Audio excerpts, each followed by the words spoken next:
I pushed through the library's glass doors, trying not to look like I'd ironed this thrift store vest on the back seat of my truck, which I had. And the first thing that hit me wasn't the smell of fresh coffee or baked cookies from the volunteers. It was the way the room paused to measure me. I kept thinking maybe I should have worn the newer shoes, the ones without the heel scuff. But then again, I'd promised myself years ago I'd stop pretending just to pass somebody's test. The place looked beautiful, by the way. Strings of warm lights zigzagged over the reading hall, kids' drawings of rockets and stars taped along the pillar, and a banner that read, "Light the Stacks," like we were launching a moon mission, not raising money for a new HVAC so the children's corner wouldn't freeze in January. The name tag table stood like a checkpoint. Behind it was a woman with a clipboard and the posture of someone who could alphabetize a tornado. "Hi there," she said, pushing a polite smile uphill. "Service entrances are in the back." I told myself to breathe, to keep it soft. "I'm here for the event," I said. She scanned my vest, my shoes, the way my tie was about half an inch off center, then scanned the list like it might cough up the name I hadn't offered. "Name?" "Jonah," I said. "Jonah Reed." She looked again, slower this time, and I could feel that little heat on my ears. The same heat I'd felt in 8th grade when the principal asked if I really belonged in the advanced reading group, like maybe the books would need a shower if I touched them. She said, pen tapping. "I'll get you a generic badge." She wrote service access in block letters and clipped it to a lanyard that smelled like lemon cleaner, then handed it over with a smile that didn't quite reach payroll. I kept thinking, it's fine. We're at a public library fundraiser, not the Met Gala. Maybe she's just stressed. "You can sit over there." She waved toward a two-top by the emergency exit, the kind of table you give to folks you're trying to keep out of the photos. What I didn't expect was how fast that old ache would wake up, the one that makes you want to straighten your spine and also disappear at the same time. I was 30 feet from the display of first edition Steinbecks, and I swear to you I could smell the paper, that soft vanilla from the glue, and I remembered borrowing Hatchet from this very place when I was 11, reading it under a street lamp because the power got cut again, and Mom said, "Baby, the light doesn't ask your last name." I smiled because that line had carried me more nights than rent did. To my left, the town's favorite developer, Graham Fortner, was shaking hands like he owned the vowels in people's names. He wore cufflinks shaped like tiny little state flags, the kind of touch that says, "I know who your uncle is on the zoning board." He glanced at me, past me, through me, whatever verb you use when a man looks long enough to let you know that you're furniture. Across the room, a teenage girl in a denim jacket was pinning up a crooked star made of glitter paper. She saw me trying to tighten my lanyard and laughed a little, not at me, but like she recognized the struggle. "Want help?" she mouthed. I nodded, and just like that, we were human again. "Maya," she said. "Jonah," I answered. She fixed the clip, quick and gentle, then leaned in like we're co-conspirators. "They're honoring some anonymous donor tonight, the big reveal." I shrugged and said something non-committal, which is a skill you learn when you grow up hearing that help comes with strings. The woman at the clipboard swept by again, this time moving chairs as if chess pieces needed disciplining. "Let's keep the pathways clear," she told me. And then, a little lower, "This area is for sponsors." I kept it calm. I said, "I'll stand." "Standing makes me nervous," she answered, as if my posture was a security risk. Then she gave me a smile the way a TSA agent gives you a pat-down, procedural, sterile, sure she'll find something. I took the table by the exit anyway, and watched the door in case someone without gloves tried to leave with the community. A boy wandered up with a red library card peeking from his hoodie pocket, the kind of kid whose shoes had put in overtime on a blacktop court. "Is this seat taken?" he asked. "Ty," he said when I introduced myself. "I come here after school. It's quieter than home." I nodded. "Same reason I came here, long time ago." He eyed my lanyard. "What's service access mean?" I said, "It means I'm handy," and we both laughed, because it was true in its way. What I didn't expect was an older man from maintenance, Earl, a vet who coached Little League back in the day, to slide next to our table and clap my shoulder like a period at the end of a sentence. "Good to see you, Jonah," he said, as if he had been expecting me all along. The clipboard woman, Sloane, I overheard someone call her, blinked at that. Earl nodded toward the ceiling where the new ductwork would go if tonight went well. Remember when you and your mom used to hunker down by the heater vent and read those donated paperbacks? Those were some winters. Some winters, I repeated, and for a second I was 11 again, counting quarters for ramen, deciding which overdue fine we could pay without losing face.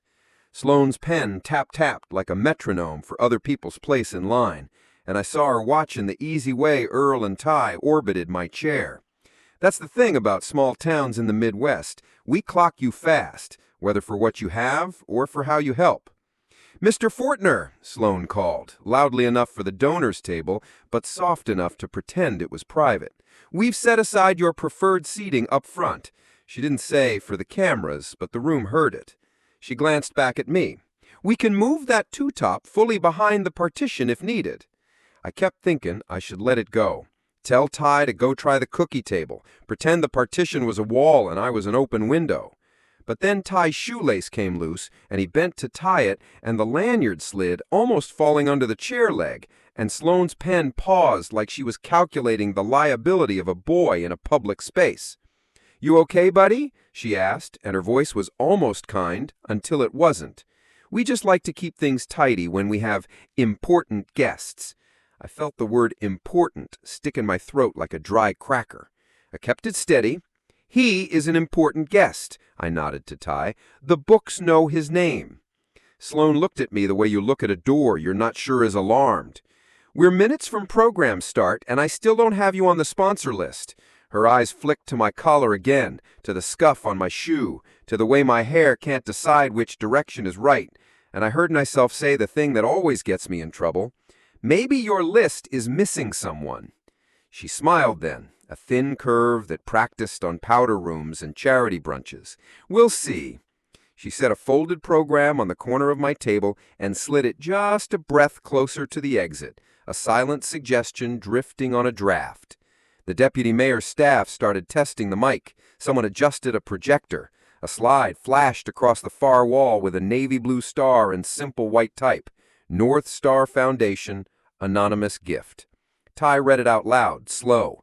"Anonymous," he said, tasting the syllables. "Means somebody helped without their name on it?" Something like that. I kept thinking about Mom's line, about Light not asking for your last name, and how maybe, just maybe, tonight I would find a way to put that sentence back into the bricks. The room hummed, and I could feel the part where the story decides which way it wants to bend. Sloane straightened her blazer, scanned the crowd like a metal detector at a courthouse, and then looked right at me as if she'd finally solved a small, irritating puzzle. "Sir," she said, crisp and careful, "if you need anything, please use the back corridor. We're trying to keep the sponsor area clear." I nodded, easy as a Sunday. "Of course," I said. And then I did the smallest thing I could do that still felt like a stake in the ground. I slid the program back across the table, 1 inch, maybe 2. Away from the exit. It was nothing, really, but it was also me saying, softly, "I'm not leaving. Not this room. Not this time." They measured my worth by a lanyard. I measured the room by who it made small. I told myself to ignore the stares and just focus on the reason I'd come. This library had saved me once, and maybe tonight was a chance to pay that forward, even if nobody knew it yet. So instead of sulking at my service access table by the exit, I stood up and started helping where I could. One of the folding chairs wobbled near the back row. Nobody was paying attention. So I crouched down, tightened the screw with the little multi-tool I still keep on my keychain, and pushed it flush to the floor. No one applauded, but a mom with a toddler gave me a quick smile, and I thought, yeah, that's enough. Sometimes the quiet things you do are the ones that last. Ty, the kid with the library card in his hoodie, came back with a plate of store-bought cookies. He sat down and looked at me like he wasn't sure if I was staff or just some guy who knew how to fix chairs. "So, you come to these things a lot?" he asked. I shook my head. "Not really. Used to come here after school, though, a long time ago." He perked up. "Me too. It's better than home sometimes. Quieter." His honesty hit me harder than it should have. I remembered being his age, ducking into this very building to get away from a house where the TV screamed louder than people talked. I wanted to tell him that this library was more than quiet. It was oxygen when you're drowning. But instead I just said, "Then you're in the right place." Across the room, Sloane, clipboard queen, was making her rounds, clicking her pen like a metronome of judgment. She caught sight of me standing and motioned me back to my table with 2 fingers, like a referee benching a player. I gave her a small nod, but didn't sit right way. I don't know why, maybe stubbornness, maybe pride, but I just kept holding the chair steady while Ty balanced his cookie plate. That tiny act felt like rebellion, proving I wasn't going to vanish into the wallpaper just because she thought I should. I noticed something else while I moved through the room. The flow was all wrong. The donor tables were jammed too close together near the front, making it hard for anyone in a wheelchair to pass through. I grew up watching my mom push her busted shopping cart down aisles that were never meant for her, so I couldn't ignore it. I shifted a couple chairs, nudged a table 6 inches to the left, and suddenly the whole space opened up. Nobody noticed, but the air moved easier. I thought to myself, it's funny how much better a room feels when you make space for people who don't get thought about. While I was adjusting one of the folding tables, I felt someone watching me. It wasn't Sloane this time. It was Maya, the teenager in the denim jacket. She'd finished pinning her glitter star and was leaning against the wall with her arms crossed, studying me with that look teenagers get when they're trying to decide if you're cool or just another adult pretending to care. She tilted her head and said, "You don't work here, do you?" I laughed. "Nope. Why?" She shrugged. "Because you're actually helping. Most of the staff just tell us to wait." I wanted to tell her that helping isn't a job title, it's a choice, but I let it slide. "You write?" I asked, pointing to the notebook she was holding. She smirked. "Slam poetry. Not that anyone here wants to hear it." I looked her dead in the eye and said, "Then write like you're making 'em listen." Her smirk softened into something almost hopeful. Sloane swooped back in just then, her heels clicking sharp against the polished floor. She looked at the table I'd shifted and frowned like I'd rearranged the furniture in her living room without asking. "Sir," she said, tight but polite, "we have planned the layout carefully for donors. Please don't move things around." I gave her the kind of smile you use when you're trying not to escalate. "Just thought it might help folks get through." She tapped her clipboard. "We have a plan." Her tone wasn't cruel exactly, but it carried that invisible underline, "and you're not part of it." I nodded, not wanting to fight, but the truth sat heavy in my chest. She didn't see me as someone worth listening to. She saw me as clutter. When she walked away, Ty whispered, "She doesn't like you." I chuckled. "That's okay. Not everyone has to."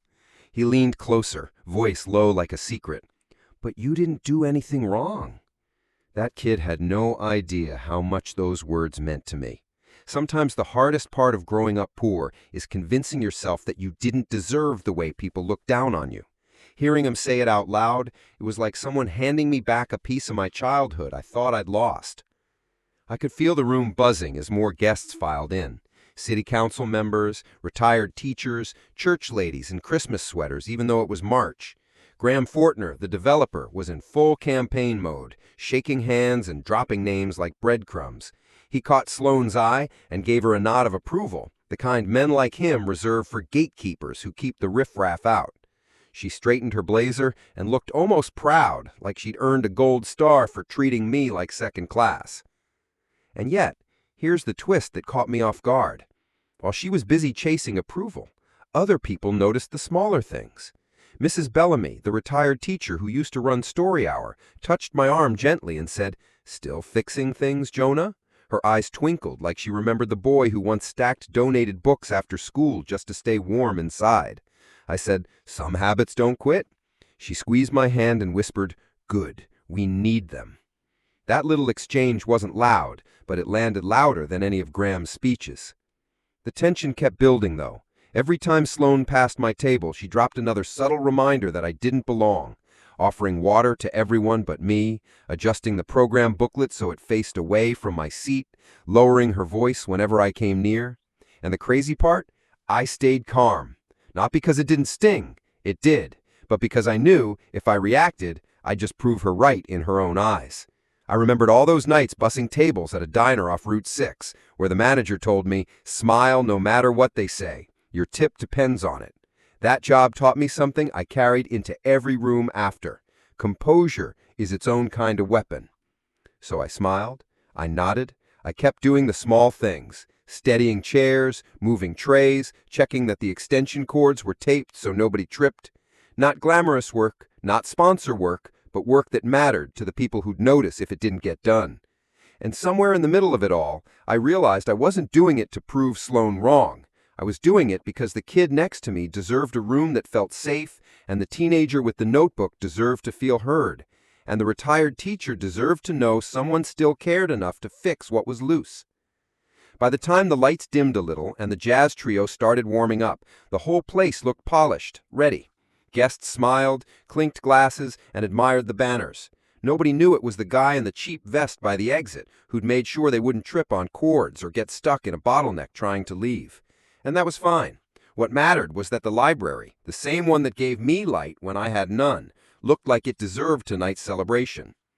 Sloan walked by one last time before the program started. She looked at me, at Ty beside me, at the table near the exit, and her lips curled into that professional smile that never touched her eyes.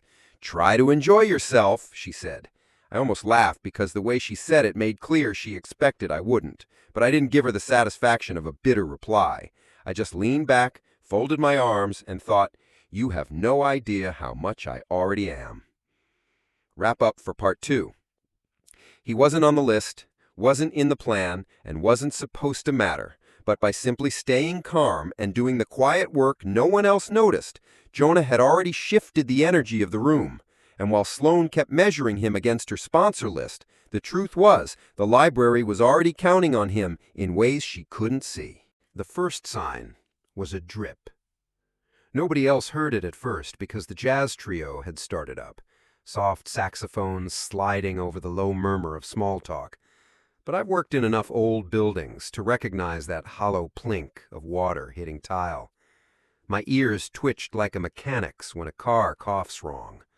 I glanced up and saw the shadow darkening on the ceiling tile above the Steinbeck display. You didn't have to be an engineer to know it wasn't going to stop there. I stood, chair legs scraping loud enough for Sloan to whip her head around. She frowned like I'd broken some unspoken rule. "Sir, please remain seated. The program's about to begin." I ignored her because that wet stain was spreading, spider-webbing out. I slipped past the donor tables, weaving between sequined gowns and suits, and grabbed one of the janitorial bins tucked against the wall. By the time I set it under the drip, it wasn't a drip anymore. It was a steady trickle, right on course to soak the table stacked with first editions. "Hey!" someone shouted, more annoyed than worried. "You're blocking the view!" I didn't answer. I yanked my multi-tool again and sprinted for the side corridor. Old habits kicked in. Back in my 20s, I'd spent 2 years doing building maintenance while trying to finish night classes. Leaks, wiring, boilers, you name it, I learned to patch it before it collapsed. My body remembered what my mind hadn't used in years. The service hallway smelled of bleach and dust. I found the maintenance panel exactly where it should have been, unlabeled, because this library never had the budget for shiny upgrades. My hands moved fast, twisting the valve shut on the auxiliary line feeding that section of ceiling. The hiss of pressure easing was as sweet as any applause. I jogged back in just in time to see Earl, good old Earl, helping me shift the display table back a foot. He gave me a look that said, "You always did know your way around these bones." Sloan stormed over, heels stabbing the floor like punctuation marks. "What are you doing?" she hissed. Her voice was low, but the panic cracked through anyway. I pointed to the ceiling where the drip had slowed, nearly stopped. "Saved your books." I expected at least a nod, but she clutched her clipboard tighter like it could shield her from embarrassment. "We have staff for that," she snapped. "Guests are not supposed to touch the equipment." That stung. Not because I wanted thanks, but because I could see the donors watching, whispering, forming opinions faster than the ceiling tile could dry. And here she was, more worried about appearances than the fact that $5,000 worth of novels had almost drowned. Helen, the library director, appeared then, breathless but composed. She looked at the bucket, catching the last few drops, then at me, then back to the ceiling. Her eyebrows lifted. "You shut it off." I nodded. "Auxiliary valve near the east panel." Her eyes softened, almost a smile. Good memory. That tiny acknowledgement meant more than Sloane's whole clipboard army. But the moment didn't end there. A donor in a navy blazer leaned toward Graham Fortner and muttered something loud enough for half the room. Well, at least the handyman's earning his keep. Laughter bubbled at their table, thin and sharp, and I felt Ty stiffen beside me. He looked at me like, "Are you going to let that slide?" And here's the thing. I wanted to. My instinct was to shrink, to let the jab pass, to not make noise. But then I remembered being Ty's age, watching grown men make jokes at my mom's expense when she scrubbed their floors, and how silence felt like permission. I put my hand gently on Ty's shoulder and said, steady and calm, "Sometimes the guy fixing the leak is the only reason the lights stay on." My voice wasn't loud, but it carried. Heads turned. The laughter dried up. Graham's jaw ticked.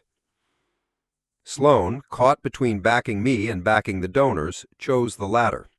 "Let's please return to your seats," she said, tight smile plastered on. "The programs is now starting." She tried to herd me back toward the exit table again, but Helen cut in. "Actually," she said, loud enough to carry, "I think Mr. Reed just saved us from a disaster. Let's be grateful for that." The room hushed. My heart thumped hard, not from embarrassment this time, but from something else, vindication maybe, or just relief that somebody finally said it out loud. Ty grinned at me, wide and genuine. "Told you," he whispered, "you didn't do anything wrong." And Maya, still holding her notebook, mouthed, "Nice," like I'd just dropped the kind of line you'd turn into poetry. But not everyone was pleased. Graham leaned back in his chair, arms folded, eyes narrowing like he'd just spotted a pawn trying to play like a queen. And Sloane? Her face was the picture of conflict. She wanted to snap at me, to put me back in my place, but Helen's presence kept her tethered. Instead, she muttered under her breath, "This isn't going to last." I should have been angry, but honestly, I wasn't. I felt calm. Years of being underestimated had taught me something important. When people tell you you don't belong, they're usually just terrified that you do. The jazz trio started again, shaky at first, filling the silence that had stretched too long. Helen touched my arm gently. "Thank you," she said, sincere and warm, before moving back toward the stage to introduce the deputy mayor. That was enough. Not applause, not a plaque, just a thank you from someone who knew what the library meant. As I sat back down, Ty leaned in. "How'd you know what to do?" I smiled. "Let's just say I've fixed a lot of leaks in my life." His eyes widened like I had just confessed to being some kind of superhero. Maybe to him, I had. The deputy mayor tapped the mic, his voice booming over the speakers. "Ladies and gentlemen, thank you for your patience. We had a small hiccup, but thanks to quick thinking, our evening continues." Applause rippled, and though none of it was directly for me, I felt the edges of it brush close enough to sting my eyes. Then came the part nobody expected. The lights dimmed a little more, and the projector lit up the far wall with that same slide Ty had read earlier. North Star Foundation, anonymous gift. The deputy mayor smiled. "Tonight, we are honored to reveal the generous donor who made this entire event possible. Without their contribution, we wouldn't even be here." My chest tightened. I hadn't planned for the reveal to come this soon, not after the leak, not with Sloane still smoldering and Graham sharpening his smirk. But the room was leaning forward, hungry, curious, waiting. I could feel Sloane's eyes drilling into me, certain this moment had nothing to do with the man in the cheap vest by the exit. I took a slow breath. The drip had stopped. The books were safe. The room was ready. But the real storm hadn't even begun. Wrap up for part 3. Jonah didn't come to show off, but when crisis hit, his quiet skills and calm steadiness shone in front of everyone who had written him off. The leak was fixed, The crowd unsettled, and the stage was set for the reveal that would turn the whole night upside down. The deputy mayor cleared his throat and did that politician's pause, the kind where he waits for the room to lean forward before dropping the name. "Tonight," he said, "we honor a foundation that believes in access, in opportunity, in keeping doors open when so many want to shut them. Please join me in recognizing the generosity of the North Star Foundation." The screen behind him glowed with the Navy star again. Phones lifted, the whispers picked up. "Who is it? Who's behind this?" Graham leaned forward in his chair like a man already rehearsing his thank you speech, certain it was one of his golf buddies or maybe a banking friend who liked his real estate projects. Sloane smoothed her blazer and plastered on her best smile, scanning the entrance like a celebrity was about to waltz in. She never even looked my way. The deputy mayor continued, "For years, the foundation asked to remain anonymous, but tonight they've agreed it's time for the community to know the face behind the gift." He squinted at his card. "Mr. Jonah Reed, would you please come to the stage?" It was like someone cut the power for half a second. The whole room froze, forks hovering over plates, conversations half sliced. Then the murmurs crashed in like a wave. "Jonah Reed? Who? The handyman? The guy in the vest?" I felt every eye on me, burning hot as spotlights. Ty almost jumped out of his chair. "That's you!" he whisper-shouted, grinning wide. Maya's mouth dropped open, then twisted into a proud smirk like she'd known all along. Earl just slapped my shoulder, muttering, "Go on, son." Sloane's pen slipped out of her hand and clattered onto the floor. She didn't pick it up. She just stared, blinking fast, trying to do the math out loud without numbers that made sense. Graham sat back hard, arms crossing, face flushed a dangerous shade of red. He looked like a man who just watched his chess game flip in one move he didn't see coming. I stood, smoothing my thrifted vest with hands that suddenly didn't feel clumsy at all. The walk to the stage felt longer than any basketball court, longer than any factory floor I'd worked on, longer than the nights waiting for Mom's shift to end at the diner. But each step felt steady. My boots weren't polished, but they were mine. The deputy mayor shook my hand with both of his like he'd reeled in a prize fish. "Ladies and gentlemen, Mr. Reed and the North Star Foundation." Applause started awkward, polite, then grew as people realized they were clapping for the man they'd just overlooked, maybe even laughed at. Some smiles were genuine, some were forced, but it all sounded the same in that moment. I leaned into the mic, the old wood floor creaking under my weight. My heart thudded, but my voice came out calm. "Thank you. I never wanted my name on a banner. I wanted the lights on in this library, the doors open, the chair steady under kids like Ty." I gestured toward him and he ducked his head, cheeks pink but smiling. "Because I was that kid once. This place was the only warm spot some nights, the only place that didn't ask what I could afford before letting me sit." The room was dead silent. Even the jazz trio froze mid-note. And for the first time all night, people looked at me, not like clutter, not like furniture, but like someone who belonged exactly where he was standing. Then from the donor table, Graham barked out a laugh, bitter and sharp. "So we're supposed to believe the guy patching pipes is the big savior now?" A few people shifted uncomfortably, but he pressed on. "Anonymous donors don't hide for charity. They hide because they don't want scrutiny." His eyes cut into me. "What's your angle, Reed?" I could have fired back. God knows I wanted to. But instead I let the silence stretch until the weight of his words sagged.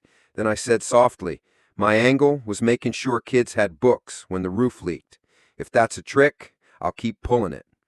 Laughter bubbled. Not cruel this time, but warm, supportive. The kind that says we're with him, not you. Graham's smirk cracked. And then I saw Sloane. She was still frozen near the aisle, face pale, eyes darting everywhere but at me. She looked like she wanted to melt straight into the carpet. For hours she'd controlled the room, clipped her notes, made sure people knew who was important. And now the person she'd shoved to the exit table was standing under the spotlight as the very donor who'd paid for the whole night. I didn't call her out by name. I didn't need to. The crowd had already done the math. The way heads turned toward her, the way whispers cut sharp around her, she felt it. And honestly, I almost pitied her. Almost. I closed with one line that came out before I could stop it. Respect doesn't start with knowing someone's title. It starts with knowing they're human. That line landed harder than I expected. Some folks nodded, some dropped their eyes. Ty clapped first, proud and fearless. Then Maya joined. Then the whole room followed, a wave of applause that shook the rafters. I stepped back from the mic, heart still hammering, but chest light. For the first time that night, I wasn't carrying the weight of proving myself. The proof was already in the room, in the light still glowing, the book still dry, the kids who still had a place to belong. And as the applause washed over, I caught Sloane's eyes just once. Her lips trembled like she wanted to speak, but no words came. Maybe later. For now, silence was its own confession. The applause settled into a heavy hush, like the air itself was waiting to see what came next. I stayed by the mic, hands easy on the wood podium, and let the silence hang. It's funny, silence can make people squirm faster than yelling ever could. Graham tried to fill it, of course. Men like him can't stand a stage that isn't theirs. "Let's get real," he said, leaning back in his chair like he owned gravity. "Charity's nice, but this is still Beverly County. Standards matter. We can't just let anyone wander in and claim to speak for the community." He gave me that smirk he saves for zoning hearings, the one that says, "You're out of your league, kid." I looked right at him, not smiling, not angry, just steady. "Standards do matter," I said, voice calm enough that people leaned in to hear. "But what standard are we talking about? Is it the price of the shoes on your feet, or is it the size of the heart that walks through the door?" A ripple went through the room. Some donors shifted in their seats. A couple of heads actually nodded, quiet, almost guilty. Sloane stiffened, eyes glued to the floor like if she didn't move maybe she'd disappear. I went on. "I've heard it all before. Too rough around the edges, doesn't look the part, not on the list. But here's the truth. Every time we decide who belongs based on appearances, we don't just insult that person, we weaken the whole community. A library that only welcomes the polished isn't a library, it's a showroom." That line hit. I saw Mrs. Bellamy wipe at her glasses, saw Maya scribbling furiously in her notebook like she'd just found her next poem. Ty was bouncing his leg under the table, eyes glued to me like he was watching someone fight a battle he'd been carrying his whole young life. And then I said it, the line that had been sitting in my chest since the moment Sloane shoved me toward the exit table.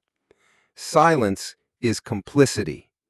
The words came out slow, clear, cutting through the room like the first crack of thunder before a storm.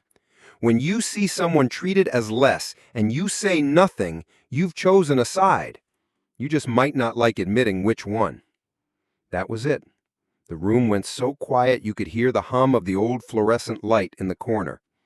People shifted in their chairs, uncomfortable but awake. Graham's smirk faltered for the first time, his jaw tightening. Sloane looked like she wanted to sink through the carpet. And for a heartbeat, nobody knew where to put their eyes. I leaned back from the mic, gave them space to sit with it. Then, softer, "Look, I'm not here to lecture. I'm here because I owe this place my life. When I was 11, broke and invisible, this library was the only place I could come without paying a dime, the only place where light didn't ask for a last name. If you want to know why I give, why I care, it's because I believe every kid deserves that same open door. Doesn't matter what they're wearing. Doesn't matter if their dad owns half the county or if their mom's pulling doubles at the diner. They deserve it. Period." There it was. The crack in the dam. Someone clapped, then another. Then the sound rolled forward until it became a wave. Not polite applause this time. Real, messy, loud. A couple of folks even stood. I caught Graham's face turning a shade darker, his hand tightening on his glass like he wanted to crush it. But the one I kept my eye on was Sloane. She hadn't moved. Not one clap. Her eyes darted everywhere but mine, cheeks burning red under the lights. For the first time that night, she looked small. And I thought about calling her out. about naming exactly what she'd said to me at the door, about letting the room know just how far her standards went. But I didn't, because honestly, the crowd already knew. The whispers had been flying all evening, and the looks shooting her way were louder than anything I could have said. Sometimes you don't need to swing the hammer. Sometimes you just let the nail feel the pressure of the wood. Helen, the director, walked up then, her voice firm but kind. "Thank you, Jonah. That's what this night is supposed to be about, reminding us why this library exists. Not for prestige, not for photo ops, but for people." The applause came again, shorter but strong, like an exclamation point. I stepped back from the podium, heart pounding but steady, and sat down next to Ty. He grinned at me like I just pulled off a magic trick. "That was awesome," he whispered. Maya leaned over from her seat and said, "Respect isn't a showroom. I'm stealing that line." I smiled. "Take it. Make it louder." Meanwhile, Graham leaned toward Sloane, whispering something sharp. She nodded too quickly, eyes glassy, hands gripping that clipboard like a lifeline. You could see the panic rising in her, the realization that everything she'd done tonight wasn't just noticed, it was remembered, and not in the way she wanted. But I didn't pile on. I just let the applause fade and the silence grow again. Because here's the thing. Revenge feels good for a minute. Respect lasts a whole lot longer. Wrap up for part 5. The confrontation wasn't a shouting match. It was a mirror, held steady and unflinching. Jonah's calm voice turned the room's silence into judgment, not just of Sloane or Graham, but of everyone who'd sat quiet while the small cruelties played out. The applause came, messy and real, but the bigger victory was in the eyes that dropped, the pride that cracked, and the lesson that started to root. The room still held that tremble after a storm, the kind that makes everyone talk softer, like the walls are listening. I stayed near the podium, not because I wanted the spotlight, but because this was the moment to decide whether tonight was just a feel-good speech or the start of something we'd actually build. Helen stepped beside me, steady hands, library calm, and the way she looked at the crowd said she'd been waiting years to say what came next, but needed the right shove. I gave a small nod, and she took it. "Before we move on," she said, voice firm but warm, "I want to talk about how we keep the door open for everyone, not just in words, but in the way we run this place." Eyes cut toward the donor tables. Graham swirled his drink like it might give him better lines. Sloane stood a few rows back, clutching that clipboard like a life preserver. I could feel her fear from here. Fear of losing her job, her status, whatever story she'd been telling herself about who she was. I remember that kind of fear. It makes you smaller than you need to be. So I laid it out, clear as street signs. North Star's gift isn't just dollars. It's a promise with rules. If the board accepts, here's what comes with the money. A few people shifted. The word rules makes wealthy folks itchy. I kept going anyway. First, training. Not a one-and-done webinar. Real, lived training. Front desk, volunteers, staff, even the board, on how to greet, help, and protect every patron with the same energy you give a VIP. Role play, scenarios, and a follow-up in 6 months. Second, blind audits.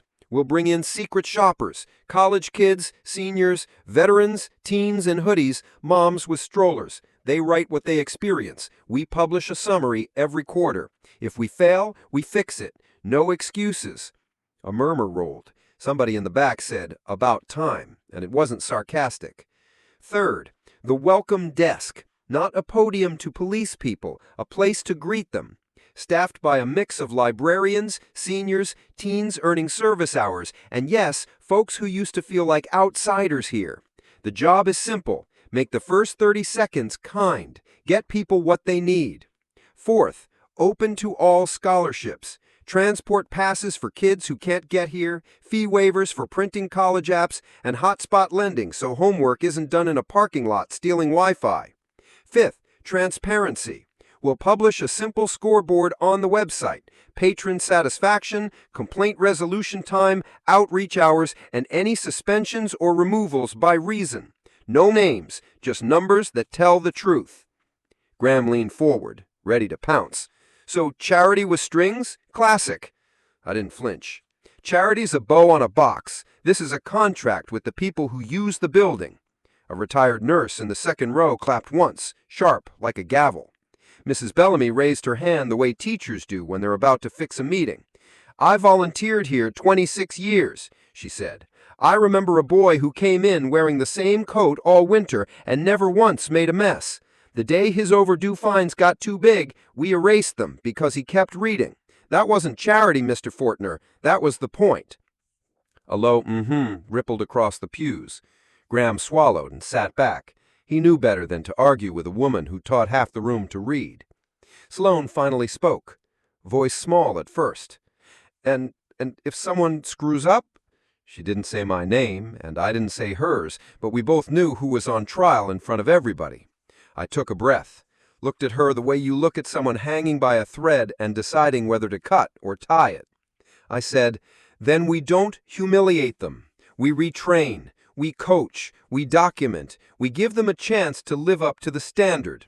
If they refuse to change, if they choose their pride over the patron, they can't represent this place. She blinked too fast, the way people do when tears are warming behind their eyes and they're trying to keep the dam from cracking. And what about tonight? She asked, barely above a whisper. The room stilled. She was bracing for the axe.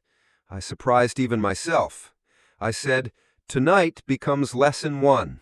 Not for you alone, for all of us. The welcome desk pilot starts next week. You can lead it if you want to learn in public. A few heads turned, shocked I hadn't swung harder. But me? I'm done with punishment as entertainment. I grew up watching folks get crushed for one bad day, while people with money failed upward. I want the fix, not the spectacle. Helen nodded. I support this, she said, clear as a bell. I'll put it to the board first thing in the morning. We'll need a vote, but I intend to recommend full adoption. Right then, Graham stood, scraping his chair, forcing attention back to himself. My pledge, he announced, is contingent on maintaining standards, dress codes, reserved spaces, the kind of order donors expect. If this library drifts into social experiments, I'll withdraw. He meant it like a threat. It sounded, to most of the room, like confession. A retired nurse in the second row clapped once, sharp, like a gavel. Mrs. Bellamy raised her hand the way teachers do when they're about to fix a meeting. I volunteered here 26 years, she said. I remember a boy who came in wearing the same coat all winter and never once made a mess. The day his overdue fines got too big, we erased them because he kept reading. That wasn't charity, Mr. Fortner. That was the point. A low rippled across the pews. Graham swallowed and sat back. He knew better than to argue with a woman who taught half the room to read. Sloane finally spoke, voice small at first. And if someone screws up? She didn't say my name, and I didn't say hers, but we both knew who was on trial in front of everybody. I took a breath, looked at her the way you look at someone hanging by a thread and deciding whether to cut or tie it. I said, then we don't humiliate them. We retrain, we coach, we document, we give them a chance to live up to the standard. If they refuse to change, if they choose their pride over the patron, they can't represent this place. She blinked too fast, the way people do when tears are warming behind their eyes and they're trying to keep the dam from cracking. And what about tonight? She asked, barely above a whisper. The room stilled. She was bracing for the axe. I surprised even myself. I said, tonight becomes lesson 1. Not for you alone, for all of us. The welcome desk pilot starts next week. You can lead it if you want to learn in public. A few heads turned, shocked I hadn't swung harder. But me? I'm done with punishment as entertainment. I grew up watching folks get crushed for one bad day, while people with money failed upward. I want the fix, not the spectacle. Helen nodded. I support this, she said, clear as a bell. I'll put it to the board first thing in the morning. We'll need a vote, but I intend to recommend full adoption. Right then, Graham stood, scraping his chair, forcing attention back to himself. My pledge, he announced, is contingent on maintaining standards, dress codes, reserved spaces, the kind of order donors expect. If this library drifts into social experiments, I'll withdraw. He meant it like a threat. It sounded, to most of the room, like confession. A retired nurse in the second row clapped once, sharp, like a gavel. Mrs. Bellamy raised her hand the way teachers do when they're about to fix a meeting. "I volunteered here 26 years, she said. "I remember a boy who came in wearing the same coat all winter and never once made a mess. The day his overdue fines got too big, we erased them because he kept reading. That wasn't charity, Mr. Fortner. That was the point." A low rippled across the pews. Graham swallowed and sat back. He knew better than to argue with a woman who taught half the room to read. Sloane finally spoke, voice small at first. And if someone screws up? She didn't say my name, and I didn't say hers, but we both knew who was on trial in front of everybody. I took a breath, looked at her the way you look at someone hanging by a thread and deciding whether to cut or tie it. I said, "Then we don't humiliate them. We retrain, we coach, we document, we give them a chance to live up to the standard. If they refuse to change, if they choose their pride over the patron, they can't represent this place." She blinked too fast, the way people do when tears are warming behind their eyes and they're trying to keep the dam from cracking. "And what about tonight?" she asked, barely above a whisper. The room stilled. She was bracing for the axe. I surprised even myself. I said, "Tonight becomes lesson 1. Not for you alone, for all of us. The Welcome Desk pilot starts next week. You can lead it if you want to learn in public." A few heads turned, shocked I hadn't swung harder. But me? I'm done with punishment as entertainment. I grew up watching folks get crushed for one bad day, while people with money failed upward. I want the fix, not the spectacle. Helen nodded. "I support this," she said, clear as a bell. "I'll put it to the board first thing in the morning. We'll need a vote, but I intend to recommend full adoption." Right then, Graham stood, scraping his chair, forcing attention back. When the trio wound down their last number and folks began drifting toward the cookie table, I could feel the night split into two kinds of people. The ones who wanted to slip out quietly, and the ones who lingered like they knew something had changed and weren't ready to let it go. I stayed near the back with Ty and Maya. Ty was still buzzing, legs bouncing under the folding chair like a drummer keeping time. "They actually listened," he whispered. "I mean, you said the thing, and they didn't kick you out. They clapped." I laughed low. "Yeah, buddy, they clapped." He leaned closer, his voice dead serious for once. Do you think next time I come here, they'll look at me like I belong?" I swallowed hard. "If they don't, you remind them. That's the deal." Maya scribbled in a notebook and read aloud under a breath, almost like a dare. "The man in the thrifted vest patched the ceiling, but really, he patched the silence." She looked up at me, eyes sharp. "That's good, right?" I smiled. "Better than good. Just don't forget to put your own fire in it, not mine." She grinned like she'd been given permission to be dangerous. Across the room, Sloane hovered near the coffee urn, shoulders rounded, listening more than speaking. I caught her once, just once, looking at me with eyes that weren't angry anymore, just raw, like she knew she'd been cracked open in front of everyone and had to decide if that was the end or the beginning. Graham, though, was a different story. He'd cornered a couple of donors by the exit and was whispering, sharp, jabbing the air with his glass. His voice wasn't loud, but the words carried anyway. "This whole thing's a stunt. He's manipulating you. Watch the headlines. People will call it class warfare." The donors nodded, uneasy, like they didn't buy it but weren't brave enough to say so. I let him talk. A man drowning will thrash loudest right before he tires out. Helen made her way to me, her face tired but glowing. "You know they'll fight this at the board," she said. "Graham's already planning to rally the old guard." I nodded. "Let him. If we lose the vote tomorrow, the whole county will hear why. Sometimes daylight's the only disinfectant strong enough." She studied me a long moment, then chuckled. "You haven't changed much since you were 11. Still stubborn as all get out." The real shift didn't happen on stage, though. It happened in the corners. A high school kid explaining to a church lady how to use the new donation QR code. A banker in a slick tie chatting with a janitor about their favorite novels. People who normally floated in separate orbits, bumping shoulders and realizing they weren't planets, they were neighbors. Ty tugged my sleeve again. "Do you think I could volunteer, like at the welcome desk thing?" I blinked. "You'd want to?" He nodded so hard I thought his head might pop off. "If it means kids like me don't feel weird walking in, yeah, I want that." I clapped him on the back. "Then you just signed up." His grin could have powered the whole building if the lights cut out. On my way out, Mrs. Bellamy caught me by the arm.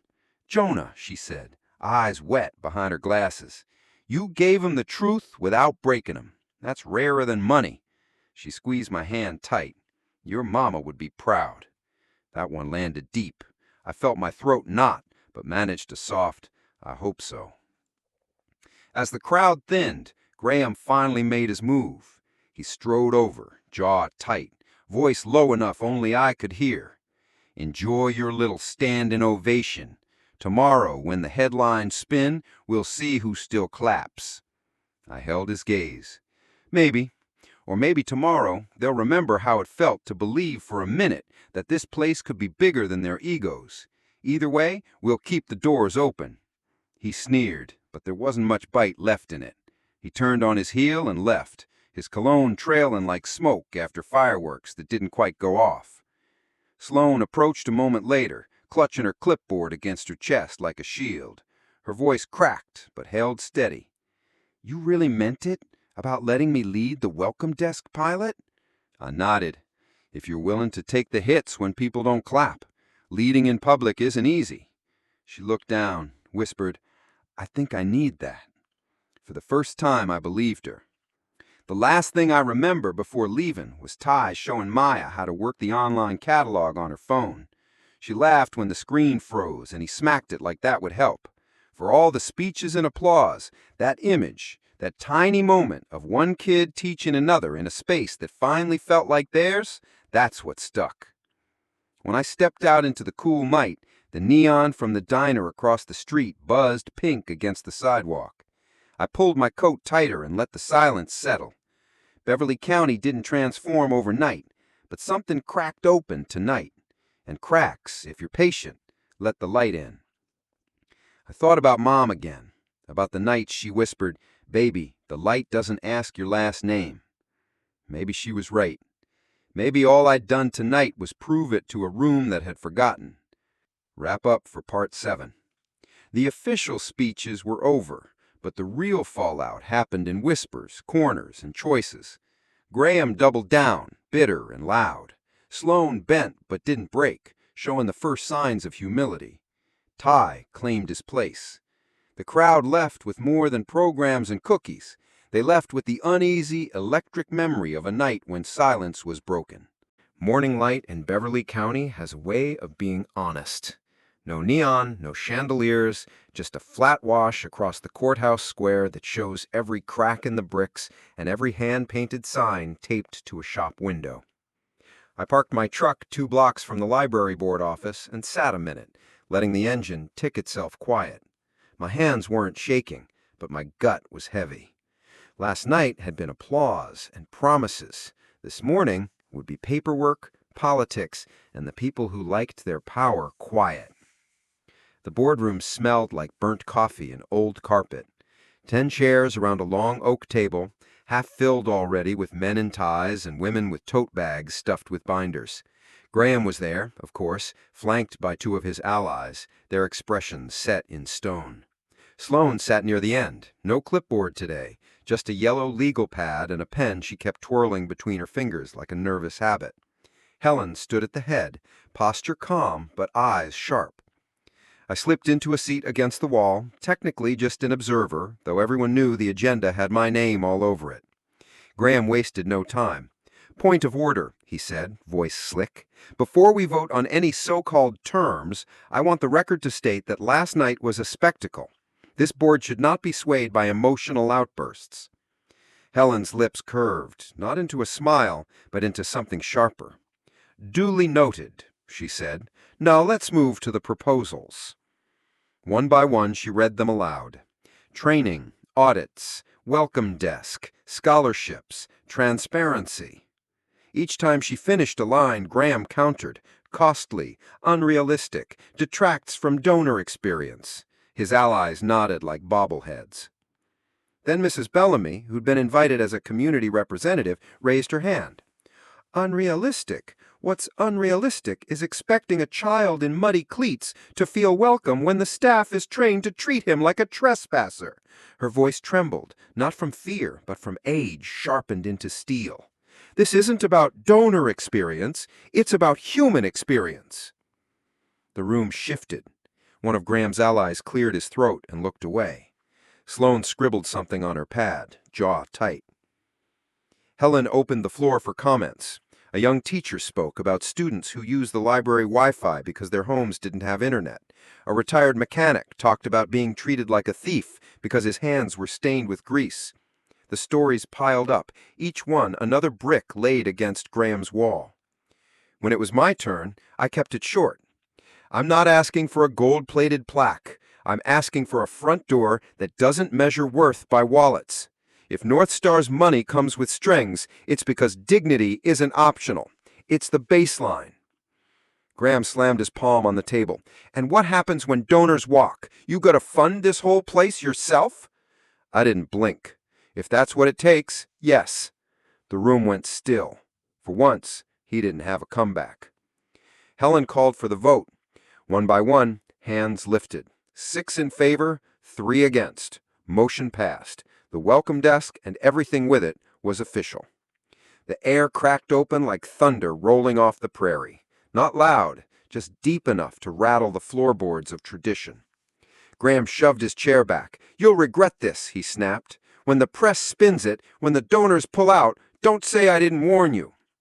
He stormed out, his allies trailing behind like shadows with no sun left to follow. Silence lingered. Then Mrs. Bellamy leaned back and sighed. "Well, that's settled." A ripple of laughter eased the tension. But I kept my eyes on Sloane. She hadn't spoken the whole time, just scribbled on that yellow pad like she was holding a conversation with herself. When the vote ended, she looked up and met my eyes for the first time since last night. Her voice was quiet but steady. "I'll start drafting the training schedule this afternoon." Helen nodded. "Good. We'll need your notes for the pilot." Sloane didn't flinch. She just wrote something else down and underlined it twice. As the board dispersed, a few people came up to shake my hand, thank me, promise support. It felt good, sure, but I didn't let it sink too deep. Words are easy in the daylight after a storm. The real test is 6 months from now, when the leaks aren't water, but habits. I stepped outside into the square. The air smelled of rain, even though the sky was clear. Ty was waiting on the steps, backpack slung over one shoulder. "Well?" he asked. I grinned. "We won!" His eyes lit up. "For real?" "For real." He pumped his fist, then caught himself, embarrassed. I ruffled his hair. "Don't hide it, kid. Some wins are worth the fist pump." Maya appeared a minute later, notebook in hand. "I skipped second period," she admitted, shrugging. "I wanted to see if they would actually vote your way." She flipped to a page and read aloud. "The boardroom smelled of coffee and fear, but dignity outvoted pride 6-3. She looked at me, waiting. I chuckled. "Keep that one. It's true." As they walked with me toward the truck, I realized something.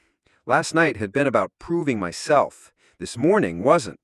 This morning was about building something those kids could stand on long after I was gone. And in that quiet stretch of street, with the courthouse bell chiming the hour and the diner's neon buzzing back to life, I thought of Mom again. Light doesn't ask for your last name. Maybe it doesn't ask for your vote count either.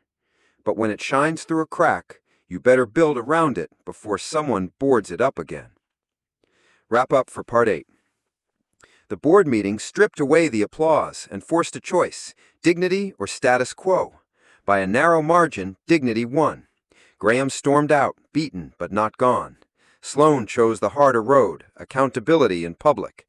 And Jonah walked out as a man defending himself, but one building a foundation sturdy enough for kids like Ty and Maya to climb higher than he ever did. The story hit the Beverly County Gazette by sunrise the next day. Front page, right under the weather box that promised rain but rarely delivered. The headline wasn't Graham's version, he must have tried, but the reporter at the back table last night had written it straight.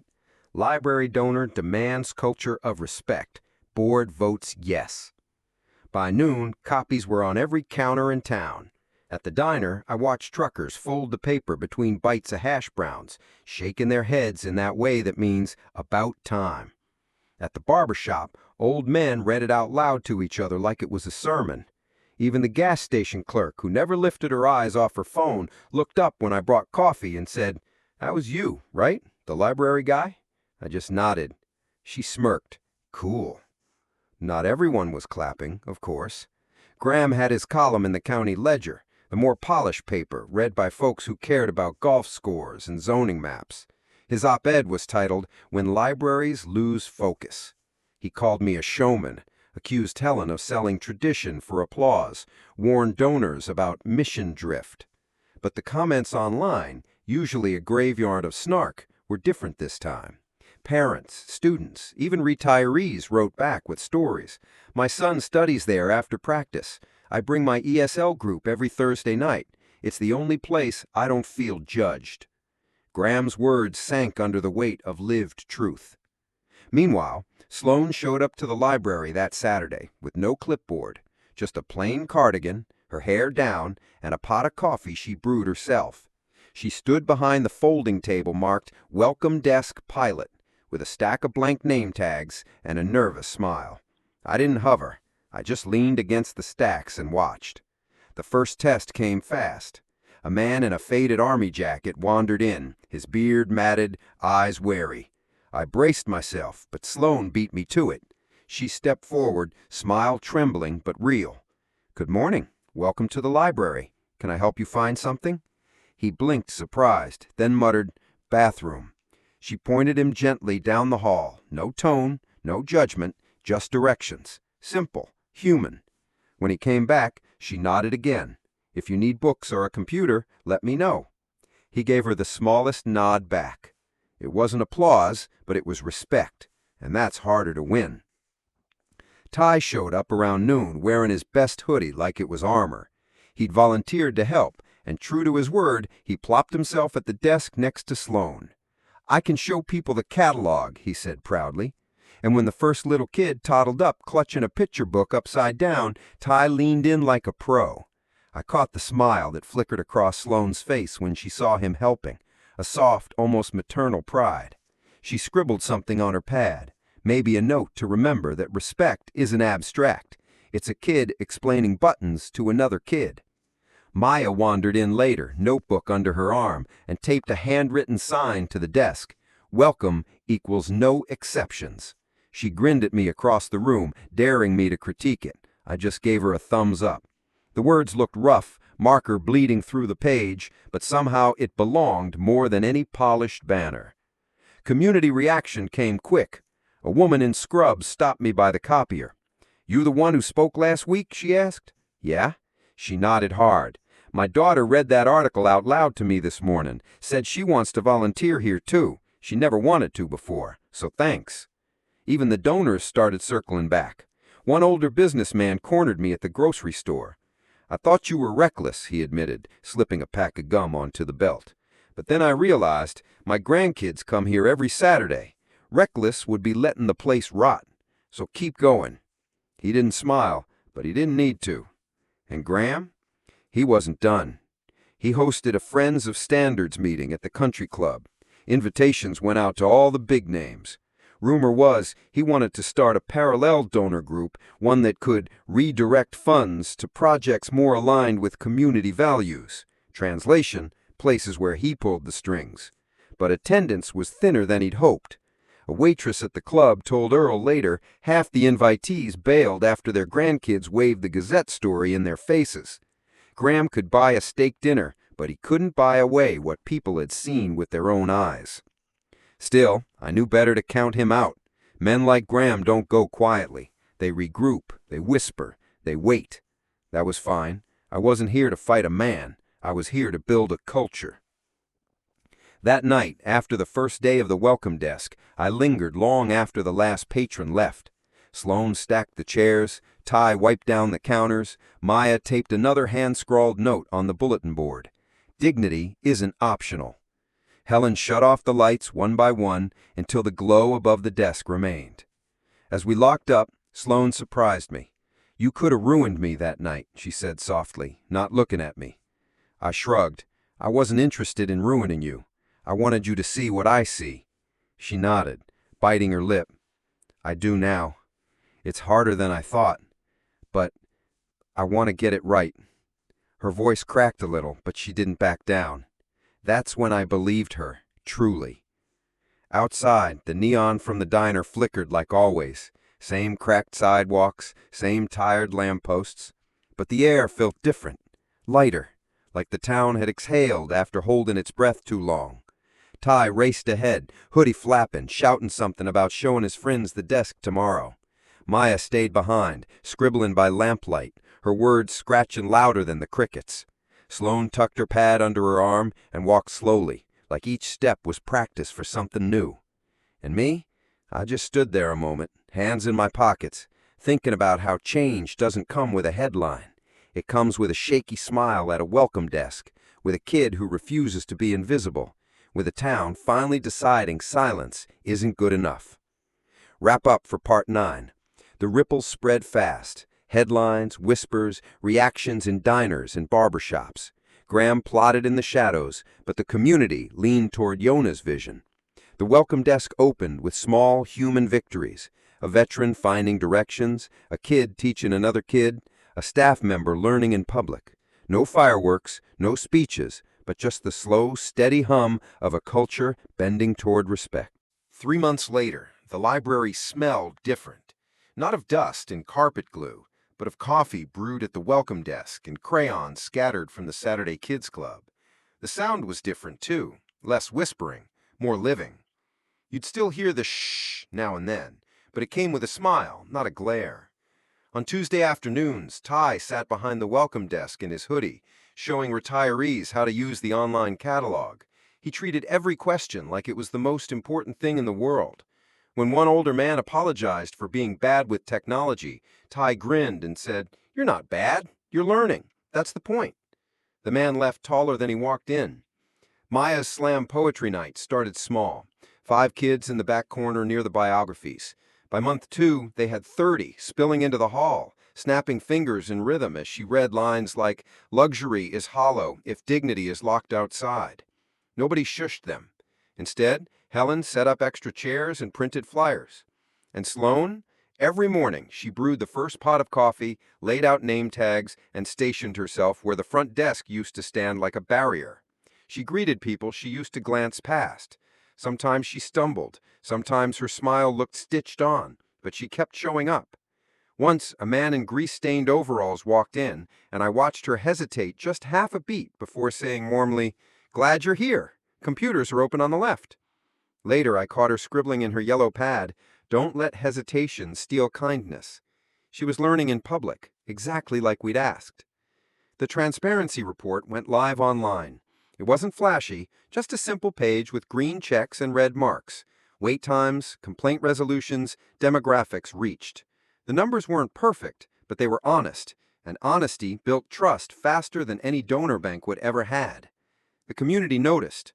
More parents sent their kids after school, confident they'd be treated as welcome, not suspicious. The high school started busing students over during finals week. A local credit union matched our scholarship fund, inspired by the openness. Respect had become contagious. And Graham? He kept writing op-eds, kept hosting Friends of Standards luncheons at the country club, but his crowd shrank each time. People had seen too much to go back. You can't unsee a kid teaching a grandfather to click print. You can't unhear a teenager saying the library is the first place she felt brave enough to read her words out loud. Graham's noise became just that, noise. One Friday evening, after the last light dimmed, I stayed behind. The building was quiet, but not hollow. The echoes felt warm, like the walls had soaked up months of laughter, learning, and small acts of respect. I sat at a table near the stacks where I'd once hidden as a boy, flipping through a donated novel. And I thought about Mom again, about her words, "The light doesn't ask your last name." She'd been right, but maybe it needed reminding every generation, every community, every boardroom. I looked out the window at the street light flickering over the cracked sidewalk. Nothing in the town had turned shiny overnight. The diner still had sticky menus. The courthouse clock still lost 5 minutes a week. But people were different. When they saw someone judged too quickly, they spoke up. When they saw kids sitting alone with homework, they asked if he needed Wi-Fi. When they saw silence trying to creep back, they remembered the night a man in a thrifted vest patched a leak and told them silence was complicity. Ty waved as he rode by on his bike, shouting, "See you tomorrow, Jonah!" Maya's voice floated from the steps where she was reading to a small circle of kids, her notebook balanced on her knees. And inside, Sloane was still scribbling, still learning, still standing behind a desk that wasn't about power anymore. It was about welcome.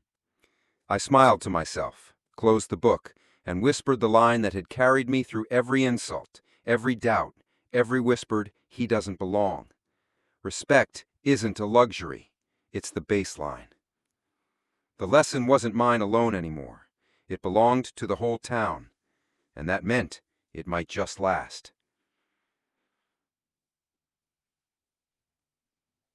At its heart, this story is a reminder that respect is never a privilege to be earned, but the baseline every human being deserves.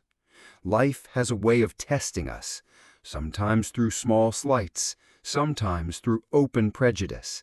And in those moments, we face a choice: stay silent and let the unfairness grow, or speak up and gently shift the culture around us. Silence may feel safe, but as the old saying goes, if you're not part of the solution, you're part of the problem. True strength is not in raising your voice the loudest, but in standing calm and steady when others expect you to break. And true dignity is not about titles, appearances, or wealth. It's about how we treat one another in the most ordinary of encounters. The story also shows that people can change if they are willing to learn in public. We've all carried bias. We've all judged too quickly. But growth comes from facing those moments with humility and choosing to do better the next time. As Americans often say, it's not how you start the race, it's how you finish. When we create spaces where everyone feels welcome, we don't just lift others, we also free ourselves from the weight of prejudice and fear. So let this be a nudge to look at our own lives. Where have we stayed silent when we should have spoken? Where have we measured people by the wrong standards? And how can we choose respect even in the smallest acts today? I'd love to hear your thoughts. Has a moment like this ever shifted your perspective? Share your story in the comments. Leave a like if this message resonates, and don't forget to subscribe so you won't miss more powerful stories like this. Wishing you peace, strength, and the quiet hope that tomorrow can always be better than today.